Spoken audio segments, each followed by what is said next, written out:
Hi and welcome back to Mike vs. Kitchen, the show where I, Mike, give myself some kitchen challenges with the hope of a delicious outcome and maybe learning something new. I want to start off by apologizing for the break in posting videos to YouTube. About a month ago, I was mugged coming out of my office and they took my phone. My phone is what I use to record, so of course this put a stop to all of the recording. I did still bake in the interim, but unfortunately I couldn't record it. So now that I have a new phone and my lightering has arrived, hopefully I'll be able to wow the internet once again with the average creations coming out of my kitchen. So for this video we're going back to England and we're going to be attempting a Victoria sponge cake. This cake was popularized by Queen Victoria in England. A Victoria sponge cake is traditionally a 2-layer sponge cake separated by layers of cream and strawberry jam. This is of course quite an economical cake. Traditionally the 2 layers of cake are separated by cream and jam, but if you want you can bouge it up by adding fresh strawberries, berries, whatever you like. For this episode I'm going to bouge it up a little and be using fresh strawberries, but you can go either way with jam or strawberries. This is another 30 by 30 episode, so links to the article and recipe are down below. Let's get started. So the baking of the sponge cake itself is fairly simple. I'm going to start out by creaming my butter and sugar. They say the trick is to cream your butter really well before adding your sugar and then continue to cream it for at least 5 to 10 minutes. The creaming of the butter and sugar gives the sponge its soft, fluffy texture. Soft, fluffy texture. Soft, fluffy texture. I'm going to start with my 180 grams of butter. Toss this in my stand mixer and beat until smooth. This is 2 or 3 minutes apparently. Let's go. So now that I have beat my butter to a pulp and it's looking light and fluffy, I've scraped down the sides and I can add in my caster sugar. After adding my caster sugar, I need to mix for at least 5 to 10 minutes, making sure that it's well combined and light and fluffy. This will give the cake itself a light and fluffy texture. So let's get mixing. Sugar. Yeah, let's get mixing.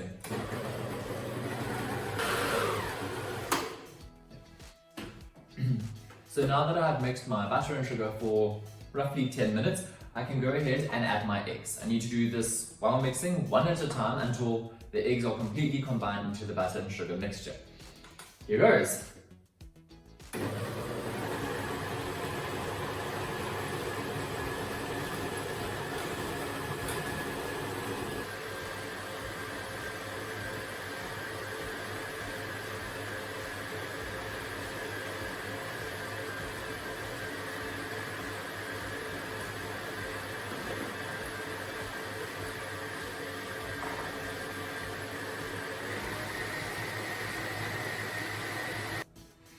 Now that my eggs are combined into my butter sugar mixture, I can add my flour.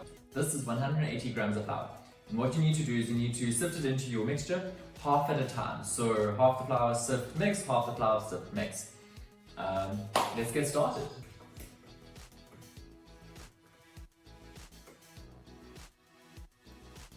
About half. Yeah, now let's mix up.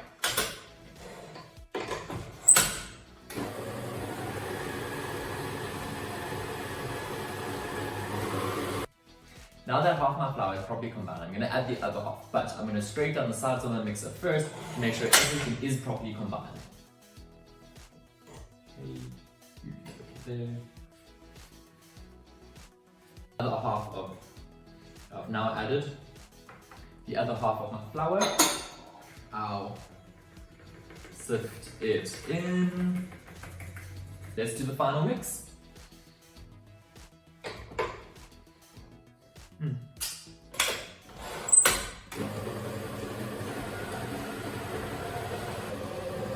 While the final mix is happening, I can add my 1 teaspoon of vanilla in.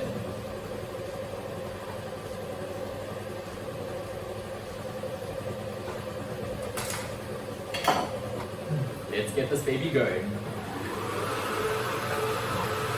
Now that my batter is mixed, I'm going to do my best to equally divide this batter between 2 20-centimeter cake tins. Cake tins obviously need to be buttered and the bottom is lined with paper. In order to line the bottom with paper, I want to try to show you a little trick that I saw. What you do is you cut a piece of baking paper roughly the size of the bottom of your tin. Then you fold it in half. Then you fold it in, I'm trying to do this, folding it up. then you fold it in a diamond or diagonally, and then you do that again.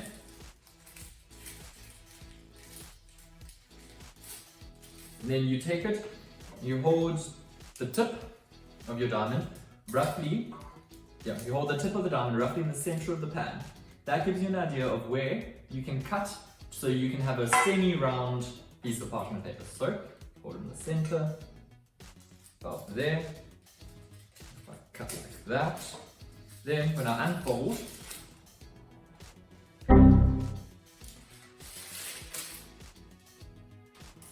okay, so I take it and then I fold it in half.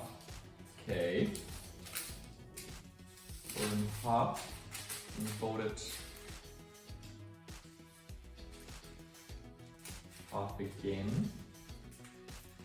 Okay, and I'll fold it diagonally. Half again, diagonally. And let's just do it one more time.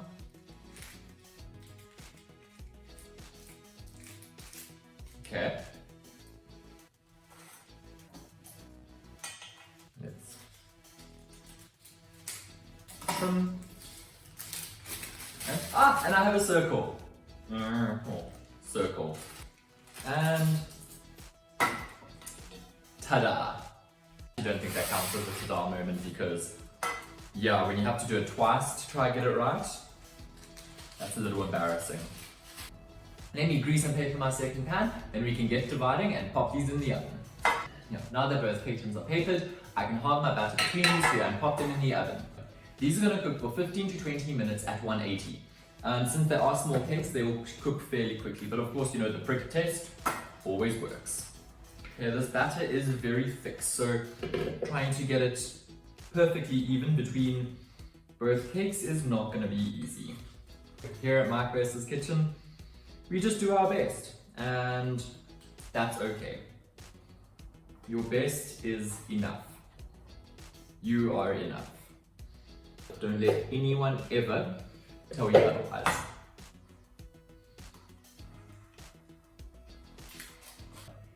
Cakes on my tins, let's pop them in the oven. Now that my cakes are out the oven after roughly 20 minutes and then finally cooled, I can start to stack them.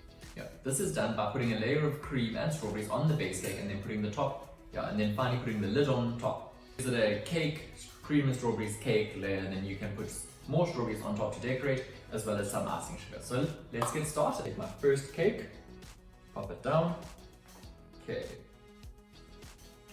It's already relatively flat, so I don't think I need to trim it. This is just plain whipped cream that I whipped while the cakes were busy cooling.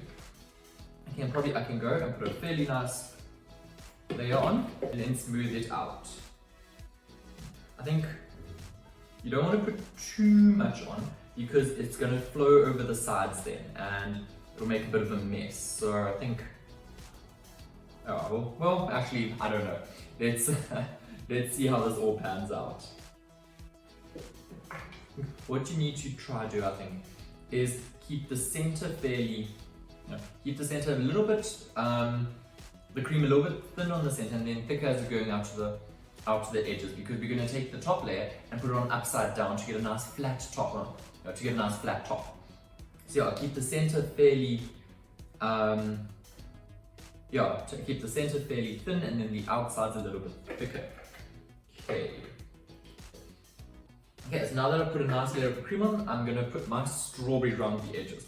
I'm going to start by, these are just whole and quartered strawberries. I'm going to start by popping them around the edges. Somewhat of a pattern. Ooh, okay, that one can stay right there.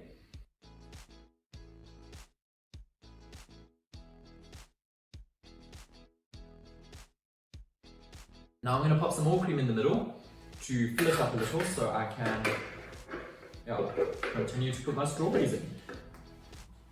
Now I'm going to take the rest of the strawberries and pop them in the middle. Don't want to overflow it too much, but you want a decent filling of strawberry in here.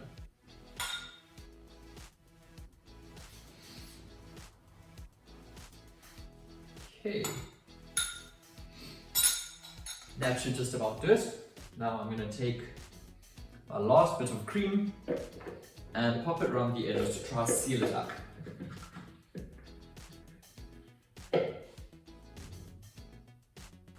Okay, all that's left to do now is pop my lid on and we're done. Okay, let's pop that on. Ooh. Okay, it doesn't look quite as I imagined, but hey, that's fine. Not everything works out according to plan. For the final step in decorating, I'm going to sprinkle some icing sugar over the top, similarly to what I did with the cheesecake, and then I'm going to garnish with a strawberry or two. So let's get cracking.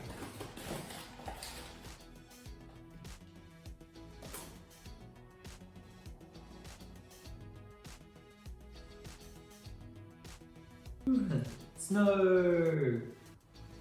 Please don't sue me, Joshua John Russell. Okay, now strawberries to garnish.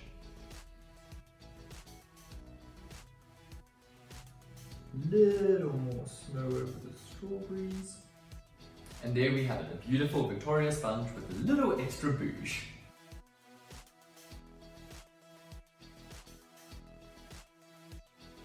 Only thing to do now is carve up a piece and see how it tastes. So I made a little bit of a mess when I cut it, but that's okay. It will go. The final test is how it tastes. So here goes.